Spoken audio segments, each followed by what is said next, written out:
Bonsoir, merci d'être venus si nombreux. Voilà, de toute évidence, je ne suis pas Kiyoshi Kurosawa. Il viendra à l'issue de la projection du film. Donc je vous en dis juste quelques mots. Cure est un film qu'il réalise en 1997. Et en fait, c'est le film qui fait découvrir Kiyoshi Kurosawa au monde. Voilà.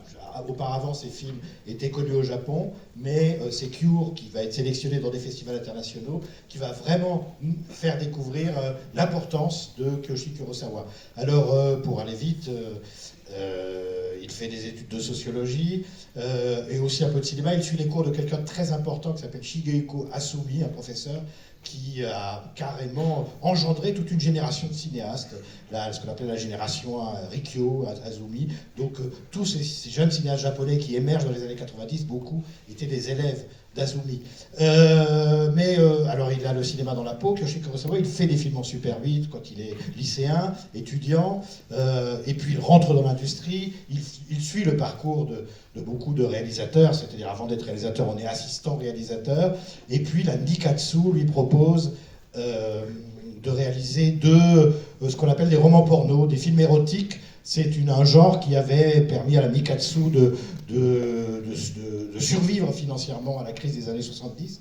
Et donc, Kiyoshi Kurosawa en tourne deux, et puis le deuxième est tellement bizarre que la Nikatsu non seulement ne le sort pas, mais vire Kurosawa. Et donc, il réalise ensuite, il s'intéresse au cinéma d'horreur, donc il réalise un film d'horreur. Si vous étiez là hier soir, ça vous a été dit beaucoup mieux que je ne saurais le faire, donc je vais aller assez vite. Il réalise un film qui s'appelle Sweet Home, qui aura des ennuis, donc il y aura des ennuis juridiques, il aura des ennuis avec le producteur, donc le film va être bloqué longtemps. Et puis un petit film, celui que vous avez peut-être vu hier soir, qui était là hier soir pour Le Gardien de l'Enfer. Voilà, donc une satire sociale et en même temps qui fonctionne sur les conventions du slasher, du thriller, avec ce gardien de nuit terrifiant qui tue tous les employés d'une compagnie dans un immeuble. Et après ça, il va se passer une longue période, mais ça j'aimerais bien qu'il nous en parle tout à l'heure, où il va faire des petits films pour la télévision et le marché de la vidéo. Et puis arrive le moment de Cure. On est en 1997 et le film, on le découvre dans certains festivals internationaux, notamment le festival de Toronto, c'est là qu'il avait été montré, notamment. C'est un film où tout d'un coup on avait le sentiment que quelqu'un pouvait faire un film terrifiant, mais c'était un film qui ne correspondait pas exactement au canon du film dit d'épouvante ou d'horreur. C'était vraiment quelque chose de nouveau. Il y a une grande tradition du film de terreur dans l'histoire du cinéma japonais. Il y a des histoires de fantômes qui ont souvent été filmées par les studios dans l'histoire du cinéma japonais.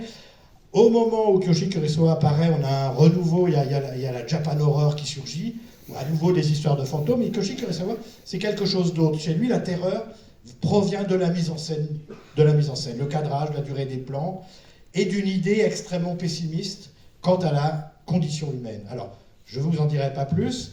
Vous allez voir Cure, et puis à l'issue de la projection, je serai sur scène avec Kiyoshi Kurosawa et on discutera du film et de tout ce que vous voulez, puisque vous pourrez lui poser des questions. Qui voit Cure pour la première fois? Ah oui. Bon, alors vous allez voir, c'est un film très très très étonnant. Regardez bien dans les coins de l'image, il se passe toujours des trucs bizarres. Et je voulais remercier simplement The Jokers et l'Arabia qui a restauré le film. Donc vous allez voir une nouvelle restauration du film. Et c'est grâce à eux que vous pouvez le voir maintenant. Voilà, bonne projection et à tout à l'heure.